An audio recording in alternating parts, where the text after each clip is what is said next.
Hello friends, કેમ છો બધા? મજામાં ને? આજે આપણે શું ભણવાનું છે? 27 નંબરના યુનિટમાં સાયન્સ વૈજ્ઞાનિક સમજ. સાયન્સ વિશેની કેટલીક નવી મસ્ત ઇન્ફોર્મેશન તમે સાયન્સની ટેક્સ્ટ બુકમાં તો ભણતા જ હશો, પણ એ સિવાયનું કંઈક યુનિક કે છે તમને ફ્યુચરમાં પણ હેલ્પફુલ થશે એવી કંઈક નવી સાયન્સ વિશેની ઇન્ફોર્મેશન આજે આપણે બધાએ લેવાની છે. પણ એની પહેલા date name and roll number લખી નાખ્યું બધા? Very good. હવે શું કરવાનું છે? સાયન્સ વિશેની મસ્ત ઇન્ફોર્મેશન લેવાની છે. ફર્સ્ટ શું છે? Vote is the scientific study of soil cold?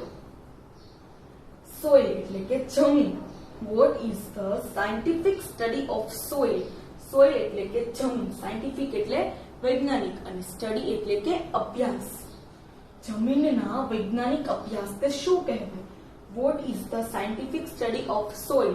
Soil એટલે જમીન, એના વૈજ્ઞાનિક અભ્યાસને શું કહેવાય? પેડોલોજી, ભૂમિ વિજ્ઞાન. PEDOLOGY, પેડોલોજી એટલે ભૂમિ વિજ્ઞાન. પેડોલોજી કોને કહેવાય? Scientific study of soil. Scientific study of soil એટલે શું? Pedology. Scientific study of soil, pedology. પછી છે number 2. What is the scientific study of fossils called? અશ્મિના વૈજ્ઞાનિક અભ્યાસને કયા નામથી ઓળખવામાં આવે? ફોસિલ્સ એટલે અશ્મિ એટલે કે હાડકા. જે હાડકા હોય એના ઉપર જે સાયન્ટિસ્ટ બધા રિસર્ચ કરતા હોય એને કયા નામે ઓળખવામાં આવે? પેલિયોન્ટોલોજી. અશ્મિ વિજ્ઞાન. PALENTOLOGY, પેલિયોન્ટોલોજી એટલે કે અશ્મિ વિજ્ઞાન.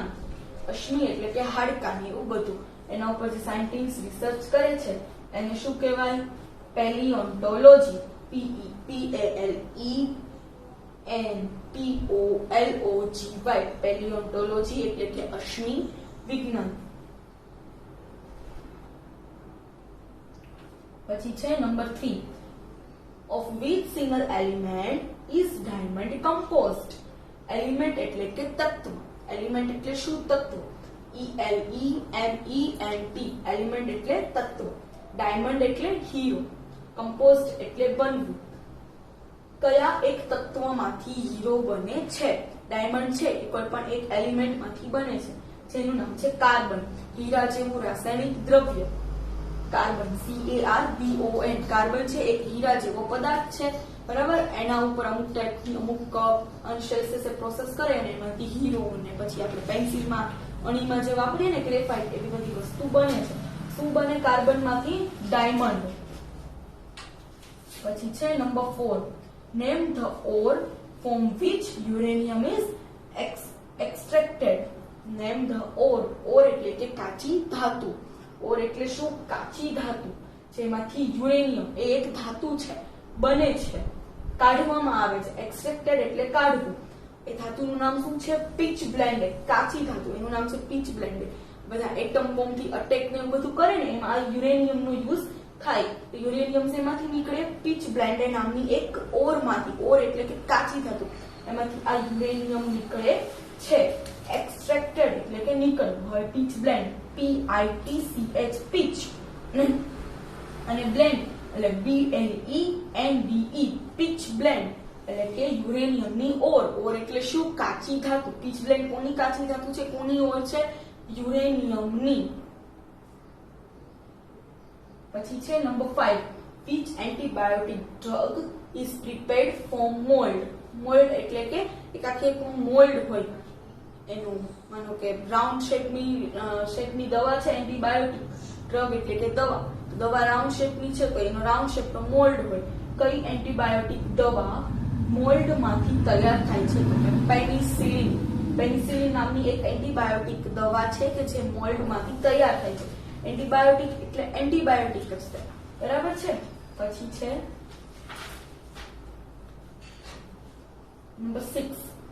which vitamin prevents bleeding of gums? bleeding of gums. gums એટલે કે જે પેઢા હોય એમાં જે રક્તસ્રાવ થાય છે એને કોણ અટકાવે છે? બ્લીડિંગ એટલે કે રક્તસ્રાવ, લોહી નીકળવું. પ્રિવેન્ટ્સ એટલે કે અટકાવવું. વિટામિન એટલે કે વિટામિન, અલગ અલગ વિટામિન્સ હોય, vitamin A, B, C, C D, બરાબર. તો વિટામિન સી છે એ જે બ્લીડિંગ થશે ગમ્સમાં એને અટકાવશે. તો જ્યારે પણ બ્લીડિંગ ક્યારે થાય ગમ્સમાં, આપણે નેક્સ્ટ પ્રીવિયસ યુનિટમાં જોયું હતું, પાયોરિયા થાય ત્યારે બ્લીડિંગ થાય ગમ્સમાં. તો એ વખતે શું કરવાનું, તો કે વિટામિન સી જે વસ્તુમાંથી મળે એ વસ્તુ લેવાની. તો વિટામિન સી શેમાંથી મળે, ખાટા પદાર્થોમાંથી. જે પદાર્થ થઈને ખાટું ખાટું લાગે એમાંથી વિટામિન સી મળે. જ્યારે એવું થાય ગમ્સમાંથી બ્લીડિંગ થતું હોય ત્યારે કયો વિટામિન અટકાવે, અને વિટામિન સી. શું અટકાવે vitamin C? Bleeding of gums. પછી છે number 7, in which acid does gold dissolve. Dissolve એટલે ઓગળવું, DISSOLVE, DISSOLVE. ડિઝોલ્વ એટલે ઓગળવું, એસિડ એટલે એસિડ, અને ગોલ્ડ એટલે સોનું. આપણે ઘણી વખત એવું જોતા હશું કે સોનું લઈને કોઈ વ્યક્તિ આવ્યો ને જતો રહ્યો, એને કીધું કે હું સોનું તો તમને વધારે ચમકદાર કરી દઈશ. એની પાસે આવું એક્વારેગિયા નામનું એસિડ હોય, જેમાં એ નાખે એટલે સોનું બધું ઓગળી જાય. એક્વારેગિયા, AQUAREGIA, એક્વારેગિયા નામનું એસિડ છે. એમાં શું ડિઝોલ્વ થાય છે? ગોલ્ડ. ગોલ્ડ શું થાય? ડિઝોલ્વ. શેમાં? એક્વારેગિયા નામના એસિડમાં. પછી છે number 8, what is another name for vitamin C. Vitamin C નું અનધર એટલે કે બીજું નામ શું છે? વિટામિન સી નું બીજું નામ છે ascorbic acid, SCASCORBIC, ascorbic acid. Vitamin C નું બીજું એક નેમ છે એસ્કોર્બિક એસિડ. આગળ આપણે જોયું વિટામિન સી શેના માટે યુઝફુલ થાય, શેના માટે આપણને પ્રિવેન્ટ આપે, તો બ્લીડિંગ ઓફ ગમ્સ. ગમ્સમાં બ્લીડિંગ થતું હોય ત્યારે વિટામિન સી આપણને હેલ્પફુલ રહે છે. પછી છે what waves does the radar use to detect objects. what waves, waves એટલે કે તરંગો, radar એટલે કે રડાર અથવા વિમાન, detect એટલે કે શોધવું, અને object એટલે કે વસ્તુ. રડાર છે એ કયા તરંગોનો ઉપયોગ કરે કોઈ પણ વસ્તુ શોધવા માટે? મોટાભાગે આર્મીમાં ને આવી બધી વસ્તુનો યુઝ થતું હોય કે કોઈ પણ બીજી જગ્યાએ જઈ અને ઉપર કોઈ બીજા દેશના લોકો આપણા ઉપર અટેક તો નથી કરતા ને, જોવા માટે એ લોકો આવી રીતે રડારનો યુઝ કરતા હોય છે. એમાં કયા વેવ્સનો યુઝ થાય છે? રેડિયો વેવ્સનો, રેડિયો તરંગો. આ રેડિયો તરંગો છે એના દ્વારા ખબર પડે કે સામેથી કોઈ દુશ્મન દેશનું વ્યક્તિ આપણી ઉપર અટેક કરવાની તૈયારીમાં છે. ક્યાં શેનો ઉપયોગ થાય? રેડિયો વેવ્સનો. શેમાં? To detect objects. To detect objects. કોણ ઓબ્જેક્ટ ડિટેક્ટ કરે છે? રડાર. અને એ ડિટેક્ટ કરવા માટે કયા વેવ્સનો ઉપયોગ કરે છે? રેડિયો વેવ્સનો.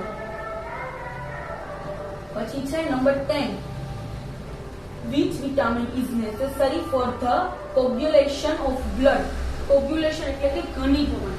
બ્લડ એટલે કે લોહી, લોહીના ઘનીભવન માટે કયું વિટામિન જરૂરી છે? તો વિટામિન કે. કોગ્યુલેશન, COAGULATION. વિટામિન કે એ બ્લડના કોગ્યુલેશન માટે જરૂરી છે. લોહીનું ઘનીભવન એટલે કે લોહી ગંઠાઈ જવું, લોહી આમ પ્રવાહી સ્વરૂપમાં આપણી બોડીમાં ફરતું હોય ને એના બદલે લોહીનો આમ ગઠ્ઠો જામી જાય, એના માટે વિટામિન કે જરૂરી છે. શેના માટે વિટામિન કે? કોગ્યુલેશન ઓફ બ્લડ. વિટામિન કે કોગ્યુલેશન ઓફ બ્લડ માટે જરૂરી છે. વિટામિન સી શેના માટે જરૂરી છે? તો prevent blood bleeding of gums. ગમ્સના બ્લીડિંગમાં પ્રિવેન્ટ મેળવવા માટે વિટામિન સી જરૂરી છે. અને વિટામિન કે શેના માટે જરૂર છે? In the coagulation of blood.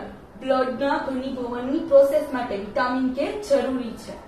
પછી છે number 11, what name is given to the science of writing in code language.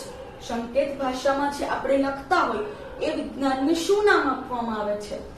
કોઈ પણ જે સ્પાય હોય, સ્પાય એટલે કે જાસૂસ, જે જાસૂસ હોય એ લોકો કઈ બધાની સામે એમ ન કે બે જાસૂસ વાત કરતા હોય ને બધાની સામે એમને કઈ સિક્રેટ મેસેજ શેર કરવાનું હોય, એ લોકો કઈ એમ ન બોલે કે હા કાલે આપણે સર્જિકલ સ્ટ્રાઇક કરવાની છે, પણ એ તો શું સંકેત ભાષામાં લખી અને પોતાની જે વાત કેવી છે એ કહી દેશે. તો આ જે સાયન્સ છે કોડ લેંગ્વેજ એને શું કહેવાય? ક્રિપ્ટોગ્રાફી. ક્રિપ્ટોગ્રાફી એટલે સંકેત લિપિ. CRYPTOGRAPHY crypto. CRYPTO ગ્રાફી. GRAPHY crypto એટલે CRYPTO અને ગ્રાફી એટલે GRAPHY.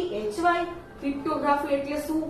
Science of writing in code language. The science of writing in code language is cryptography. સંકેત લિપિ. The science of writing in code language. પછી છે number 12. In physics, what is considered as the fourth state of matter? બરાબર? Physics એટલે કે ભૌતિક શાસ્ત્ર. જેમ સાયન્સ છે, બરાબર? તો સાયન્સના આગળ 3 પાર્ટ્સ આવે: ફિઝિક્સ, કેમિસ્ટ્રી, બાયોલોજી. એમાં એક છે ફિઝિક્સ એટલે કે ભૌતિક શાસ્ત્ર, જેની અંદર તમે બધા ઓલા ગતિના એના ચેપ્ટર્સ ભણો છો ને, એવું બધું ફિઝિક્સમાં આવે. તો એમાં મેટર આવે 4. તો એમાં ચોથી મેટર કઈ છે? પહેલી છે ઘન, પ્રવાહી, વાયુ, અને ચોથા નંબર ઉપર છે પ્લાઝમા. પ્લાઝમા એટલે કે જીવદ્રવ્ય. PLASMA, plasma. ફર્સ્ટ ઉપર ઘન, પ્રવાહી, વાયુ, અને પછી ફોર્થ ઉપર શું છે? પ્લાઝમા. કઈ છે ચોથી? પ્લાઝમા. શેમાં? ફિઝિક્સમાં. શું ચોથી? Fourth state of matter. હવે number 13, last question. What is the botanical name for plants that grow in wet water? Botanical એટલે કે વનસ્પતિ શાસ્ત્રીય. વનસ્પતિ શાસ્ત્ર આખું એક, જેમ ફિઝિક્સ છે એવી રીતનું આખું એક સાયન્સ છે. તો જે પણ વનસ્પતિ, જે પણ પ્લાન્ટ છે એનું ગ્રો, એનું ડેવલપ વોટરમાં થતું હોય તો એને આપણે કયા નામથી ઓળખીશું? હાઇગ્રેફિટે. હાઇગ્રેફિટે. શું કહેશું એને? હાઇગ્રેફિટે. HYPROPHYTE. હાઇગ્રેફિટે કોને કહેશું? કે જે પ્લાન્ટ્સ છે એ ગ્રો ઇન વોટર, એનો વિકાસ પાણીમાં થાય છે, એને શું કહેશું? હાઇગ્રેફિટે. Okay, thank you.